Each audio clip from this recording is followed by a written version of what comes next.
Quero saudar a amada igreja com a graça e a paz do Senhor, nosso Senhor e Salvador Jesus Cristo. Quero convidá-los a abrirem suas Bíblias no Evangelho segundo Lucas, capítulo de número 17. Evangelho segundo Lucas, capítulo de número 17, versos de 11 a 19.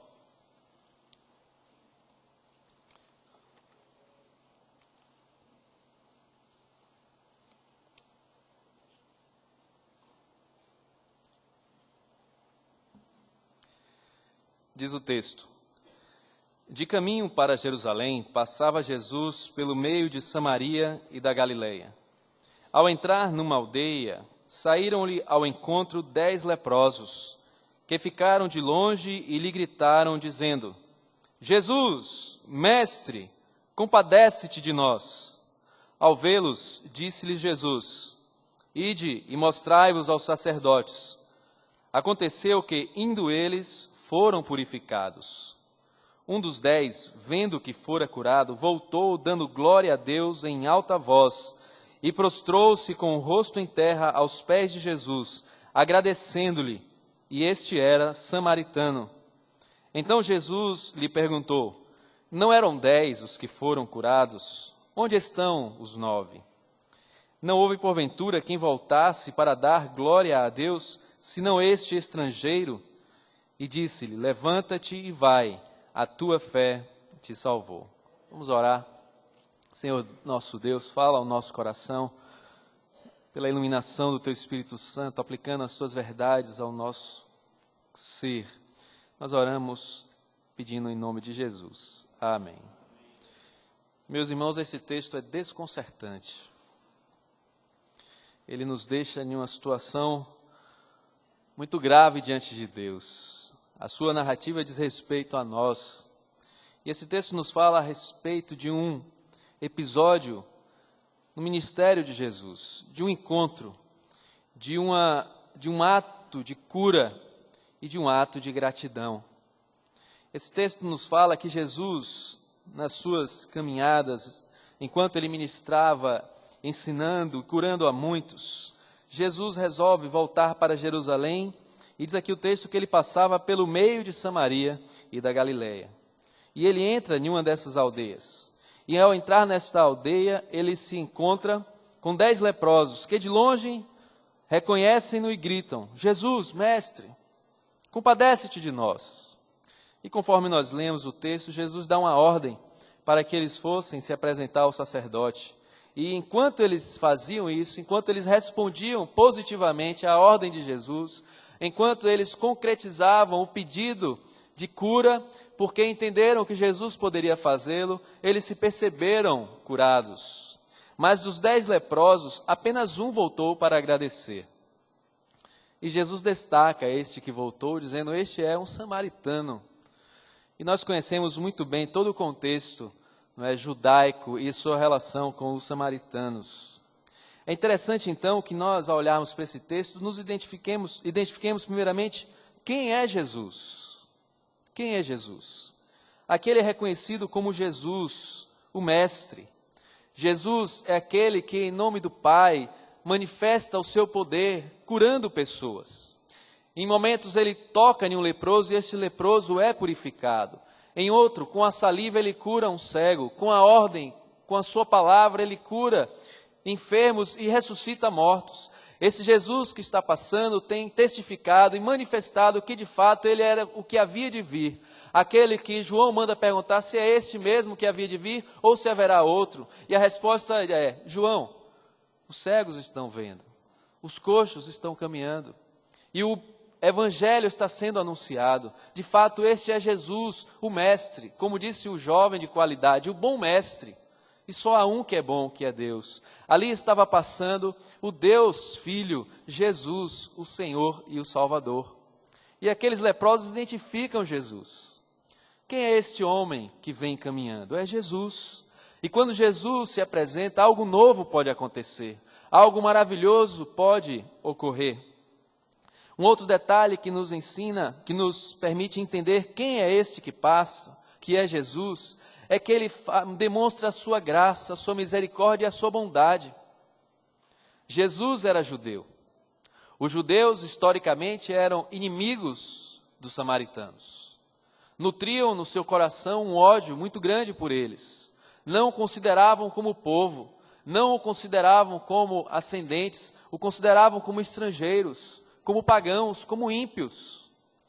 E tamanha era a ira e a raiva dos judeus pelos samaritanos, que os judeus preferiam dar uma grande volta a passar pela terra, pelas suas terras. Mas Jesus passa por Samaria. Jesus caminha nas aldeias samaritanas. Jesus não faz acepção de pessoas. Ele estende a sua graça e a sua bondade a todos os povos. Em outro momento, Jesus, passando por Samaria, foi rejeitado por eles. E então Tiago e João, com toda aquela graça e bondade do coração, evocam trazer fogo do céu para os consumir. E Jesus demonstra a sua graça e o seu propósito maravilhoso. Eu não vim para destruir, eu vim para salvar. E onde Jesus está passando, Ele está oportunizando as pessoas a encontrar-se com essa graça salvadora, com essa manifestação da bondade e do amor de Deus entre os homens. Quem é este homem? É Jesus. Nós também podemos perguntar ao texto, quem são aqueles homens que gritavam por Jesus?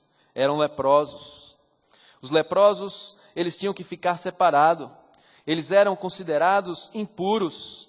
Então eles tinham que se afastar do arraial, tinham que ficar do lado de fora da comunidade. Tinham que andar com guizos às suas voltas para que os seus movimentos, a sua proximidade, pudessem indicar que eles estavam muito perto. E as pessoas deveriam se desviar. Eles também tinham a obrigação de aproximar-se de alguma pessoa, de gritar, eu sou impuro, impuro, impuro, para identificar a sua enfermidade e a sua condenação. A lepra não tinha cura. E estes homens eram separados, lançados na escória, esperando a morte, segregados. A enfermidade corroía o seu corpo, degenerava a sua estrutura, uma doença terrível, desfigurando o seu rosto, impedindo-os até mesmo de falar. Mas eles em conjuntos gritam a Jesus, o Mestre. Quem eram eles? Eram leprosos, aqueles que cerimonialmente eram incapazes de apresentar qualquer coisa no santuário, de oferecer sacrifícios a Deus. Uma vez que eram curados, tinham que se apresentar ao sacerdote para serem purificados, a fim de que fossem recebidos de novo na comunidade e pudessem eles também oferecer sacrifícios de louvor a Deus. Quem eram eles? Eram leprosos. Mas, além de leprosos, aqueles homens que eram reputados, eles estavam nas margens da sociedade, em tal nível que os leprosos judeus já não levavam em consideração o estar junto com os samaritanos. Já estavam praticamente condenados. O que importava? A situação de cada um deles era de muita miserabilidade. E estavam em mesmo pé de igualdade com os demais, inclusive com os samaritanos. Eles não tinham que evocar absolutamente nenhum tipo de mérito, ou de ascensão, ou de qualquer coisa que os diferenciasse daqueles outros que se encontravam também condenados à morte. Aquele grupo estava misturado. A miséria rompe as barreiras do preconceito. Eles eram leprosos e se misturavam. E entre esses leprosos estava um que era samaritano. E propositalmente, Lucas destaca essa narrativa para chamar a nossa atenção da situação daquele único que voltou. Era leproso e era samaritano. Se você conversasse com qualquer judeu daquela época, nós poderíamos perguntar o que se pode esperar de um leproso samaritano. Quem era ele? Jesus. Quem eram eles? Leprosos. O que fez Jesus? Jesus os curou com uma ordem, à distância. Jesus, mestre, compadece de nós. E Jesus então fez o que prescrevia a lei para aqueles leprosos que tinham sido curados. Quando um leproso testificava e identificava que estava curado do seu mal, ele deveria se apresentar ao sacerdote. De outra forma, não poderia se aproximar.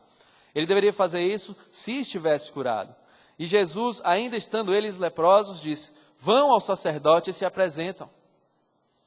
Os leprosos entendiam que só poderiam fazer isso se chegassem lá curados. De outra sorte, seriam até mesmo mortos, por desobedecer à lei.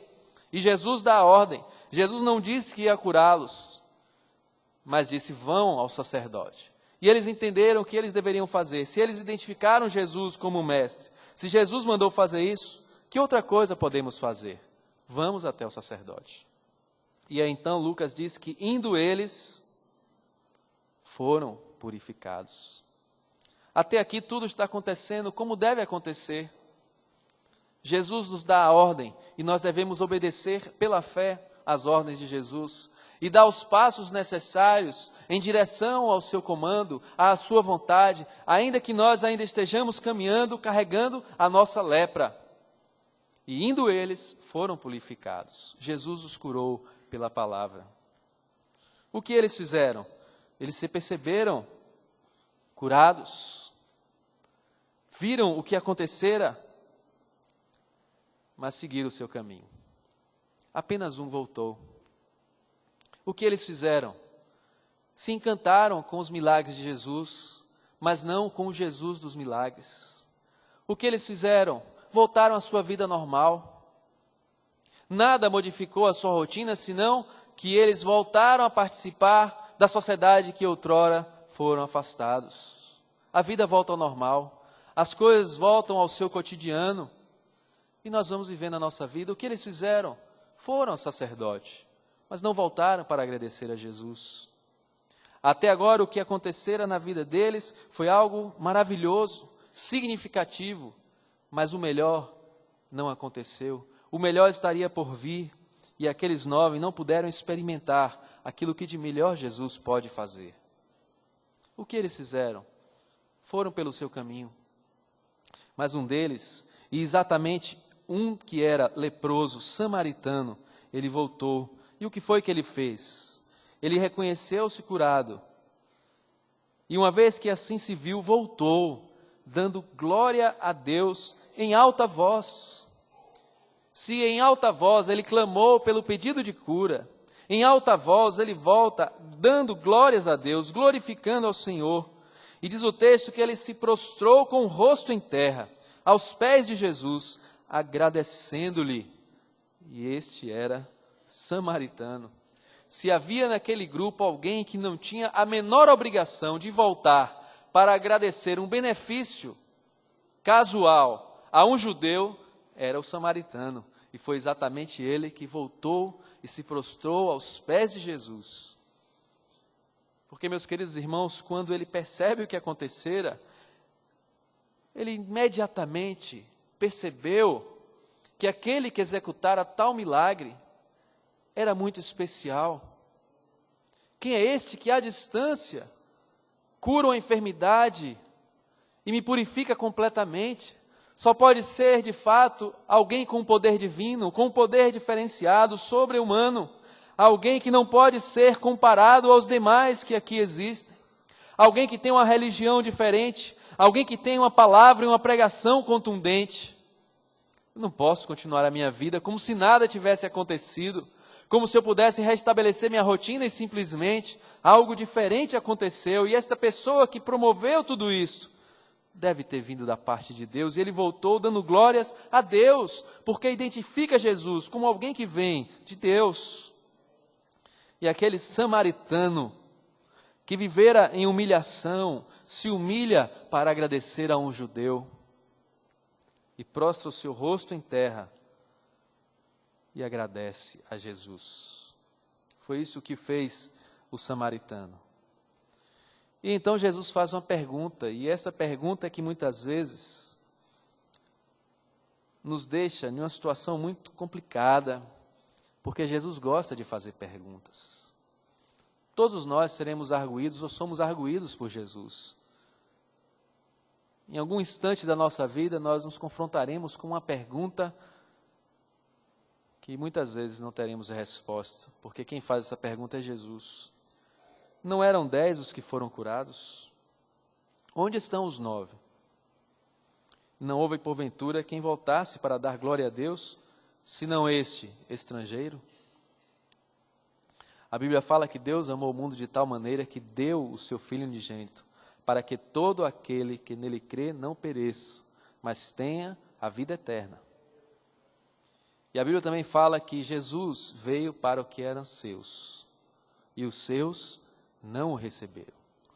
Mas a todos que o receberam, deu-lhes o poder de serem feitos filhos de Deus, a saber, os que creem no seu nome. Os judeus jactavam-se de serem o povo escolhido, o povo de Israel, o povo de Javé. No entanto, não glorificaram a Deus, não voltaram para agradecer. E aqueles que consideravam-no como estrangeiro, como ímpio, como impuro, foi exatamente este que veio, reconhecendo a graça que havia recebido e dar glória a Deus. E então, algo muito maior e maravilhoso do que o milagre de uma cura se manifestou na vida daquele samaritano. Disse-lhe Jesus: levanta-te e vai, a tua fé te salvou. Aqueles 9 leprosos judeus, agora curados, dirigiram-se ao sacerdote para serem reintegrados à comunidade. Aquele samaritano, reconhecendo-se curado, livre da sua miséria, volta para apresentar-se ao sumo sacerdote, que o purificara de todos os seus pecados. Este texto nos narra isso. Então nós podemos nos situar nesse texto, da mesma maneira, refletindo em nossa vida a respeito da lepra que carregamos conosco. Se a lepra representava uma enfermidade incurável, ela é associada ao pecado que habita em nosso coração e que nós não podemos tratá-lo e que nós não podemos nos livrar dele. Estamos por ele condenados e mortos. Estamos mortos em nossos delitos e pecados. Todos nós somos leprosos. Todos nós somos indignos. Todos nós somos impuros. Quando Adão e Eva pecaram, eles foram retirados do jardim, foram retirados da presença, da santidade de Deus, porque cerimonialmente não poderiam permanecer diante de um Deus santo, vivo e verdadeiro. E da mesma forma, todos aqueles que cometem pecado foram arrastados e afastados dos arraiais de Deus. E a única coisa que eles podem fazer é gritar e reconhecer-se impuro, impuro, e viverem ali, separados.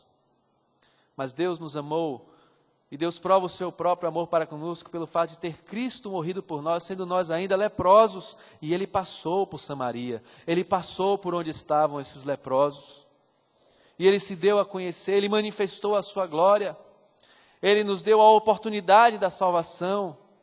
Nós somos esses leprosos que estão à beira do caminho, separados da comunidade de Deus, afastados dos arraiais do Senhor, incapazes de oferecer a Ele cultos, sacrifícios, ou qualquer tipo de expressão de louvor ou de oferta. Somos impuros, somos imperfeitos, não podemos oferecer nada a Deus. Somos esses leprosos.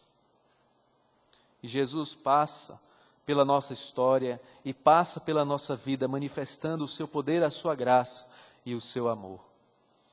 E Deus, por meio de Jesus Cristo, olha para mim e para você e dá a ordem de salvação, dá a ordem de arrependimento, dá a ordem de conversão.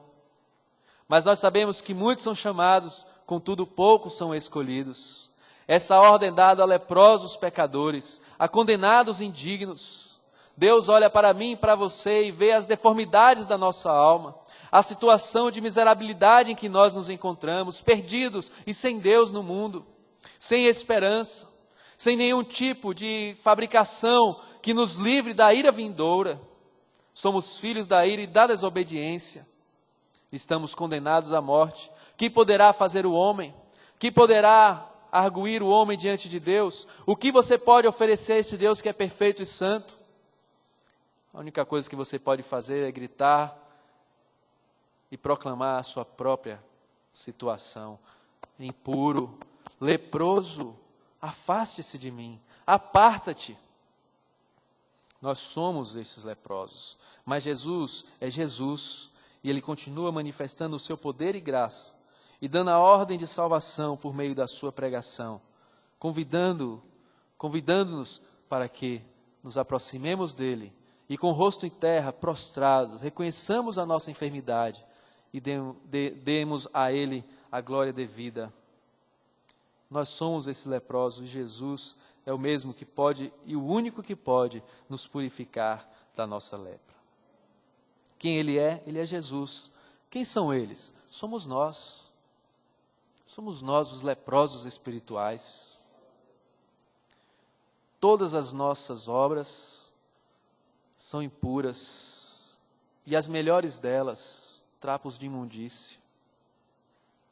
Você pode levar toda uma vida fazendo caridades, benesses, mas ainda assim, tudo que você faz é insuficiente para purificar a sua alma, para purificar o seu coração.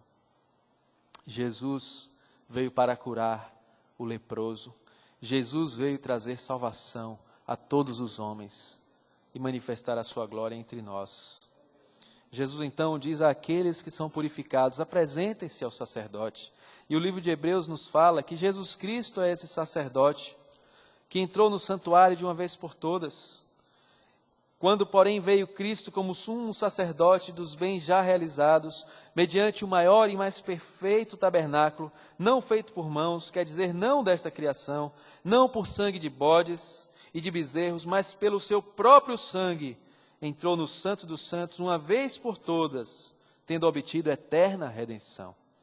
Portanto, se o sangue de bodes e de touros e cinza de uma novilha, aspergidos sobre os contaminados, os santificam quanto à purificação da carne, se um leproso que manifesta a sua cura se apresenta a um sacerdote e pela sua verificação e pelos sacrifícios prescritos, ele é purificado e recebido dentro da comunidade, então o texto continua dizendo: muito mais o sangue de Cristo, que pelo Espírito eterno a si mesmo se ofereceu sem mácula a Deus, purificará a nossa consciência de obras mortas, para servirmos ao Deus vivo. Foi isso que ele fez. A sua ordem é a ordem de salvação. Ele é o sumo sacerdote para quem nós devemos nos dirigir, a fim de sermos purificados. E o mesmo livro de Hebreus, no capítulo 10, fala que nós devemos ter ousadia e intrepidez para entrar pelo sangue de Jesus no Santo dos Santos. Os leprosos ficam separados, mas os que foram curados podem se reaproximar. Os pecadores ficam afastados de Deus, mas os que foram perdoados foram purificados e agora entram no lugar mais santo, na presença de Deus, pelo novo e vivo caminho, por meio de Jesus Cristo. Jesus é o sumo sacerdote que nos cura, que nos perdoa e que nos purifica. Mas o texto destaca a gratidão daquele homem, a gratidão do perdido. Hoje, durante a liturgia, nós expressamos a respeito disto. O Salmo 116 pergunta: que darei ao Senhor por todos os benefícios? Tomarei o cálice da salvação e invocarei o nome do Senhor. Nós cantamos a respeito da providência de Deus na redenção, do Deus que enviou Jesus ao encontro dos leprosos. Ó Deus, ó providência, sem ti não há viver. No livro de Lucas, capítulo 7, os versos 36 a 50, narra a história de uma mulher que com suas lágrimas ungia os pés de Jesus e com seus próprios cabelos enxugava os seus pés. Isso na casa de um fariseu chamado Simão, que no seu íntimo pergunta que se Jesus soubesse quem é esta mulher. Jesus sabia quem era esta mulher, quem era aquela mulher. Jesus sabe quem sou eu e quem é você. Jesus sabia quem eram aqueles leprosos. Jesus sabia que aquele que voltou era samaritano. Jesus conhece os pecadores. E então Jesus, que conhece também o nosso coração, disse: Simão, tem uma coisa a dizer-te. Certo homem devia uma certa quantidade de dinheiro e foi perdoado a sua muita dívida. Você está vendo esta mulher? Sabe e entende o que ela fez? A quem muito se perdoa, muito se ama. Mas a quem pouco se perdoa, pouco se ama. Isso quer dizer que Jesus oferece pouco perdão? Não é isso que Jesus está falando. Jesus está falando que aqueles que recebem o seu perdão entendem o que significa o seu perdão. É como aquele leproso que sabe quem ele era e o que Jesus fez em sua vida. Então, aqueles que entendem que aquilo que recebem de Jesus é muito maior do que as riquezas deste mundo, é muito melhor do que uma cura, do que uma libertação, aquilo que Jesus ofereceu e oferece não tem preço, não tem como retribuir, é maravilhoso demais. E quando assim o reconhecem, o que podem fazer senão entregar-se como sacrifício, lançando-se aos seus pés em adoração? A quem muito se perdoa, muito se ama. O nosso amor se expressa de forma muito mais intensa. Quanto mais intenso é a nossa convicção de quem nós éramos e de quem Jesus é e do que Ele fez em nossa vida. Porque quanto mais o conhecemos, muito mais entendemos que éramos por natureza filhos da sua ira, mas pela sua graça fomos feitos filhos de Deus.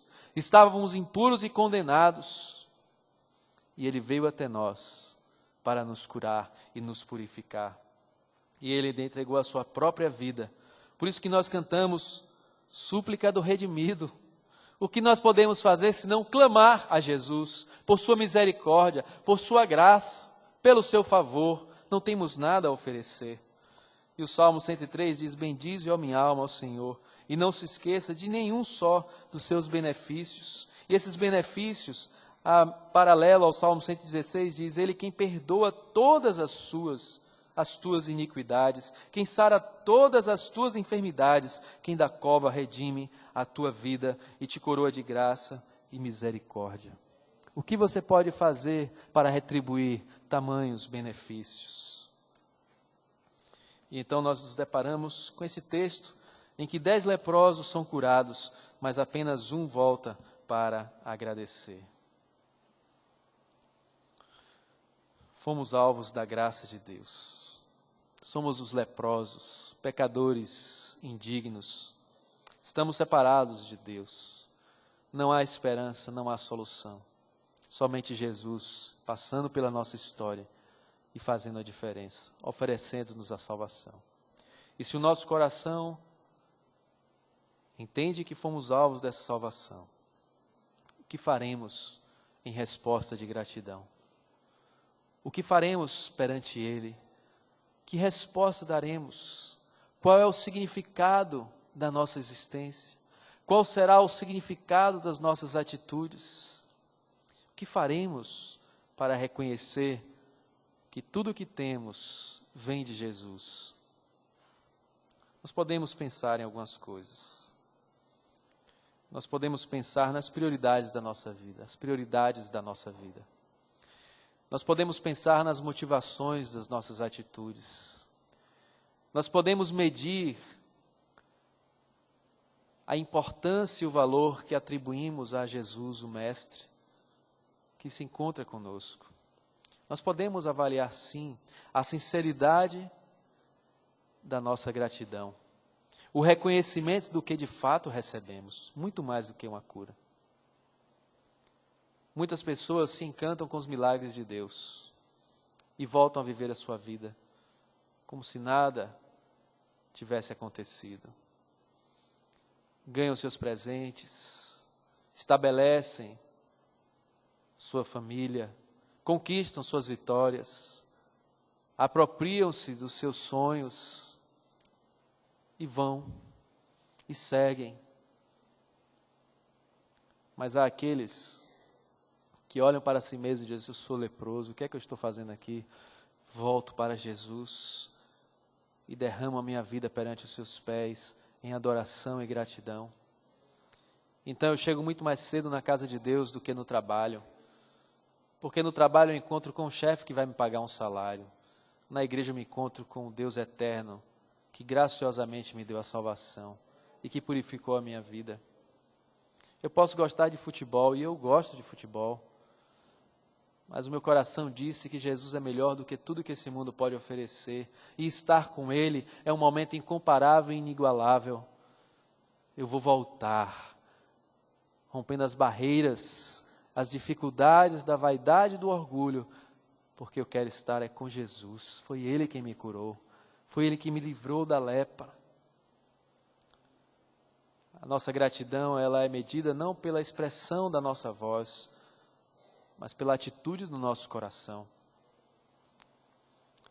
Não nos é suficiente cantar, declamar, propalar a respeito da graça e da bondade de Jesus, se não vivemos de forma coerente com isto. Quantos espaços vazios? São 9 lugares vazios. E em muitos lugares, lá estão os 9 lugares vazios. Daquelas pessoas que passam por Jesus e vão, e seguem um outro caminho. Mas há o caminho e o lugar daquele que é agradecido, daquele que volta, que prefere Jesus, que o reconhece como sumo sacerdote. Este lugar está preenchido. Esses lugares são os lugares que pertencem ao que reconhecem a dádiva e o dom de Deus que receberam graciosamente. É como um homem que vende o terreno, porque nele compra um terreno com tudo o que tem, porque nele encontrou uma pérola preciosa. E tudo mais perde o significado e o seu valor não pode ser medido, porque agora ele possui o bem mais precioso. Não permita que na sua vida o lugar dos 9 fique vazio. Preencha na sua relação com Deus, no seu compromisso com Deus, o lugar do redimido, do suplicante grato, para que a sua vida expresse a gratidão do redimido. Que Deus assim nos abençoe. Amém.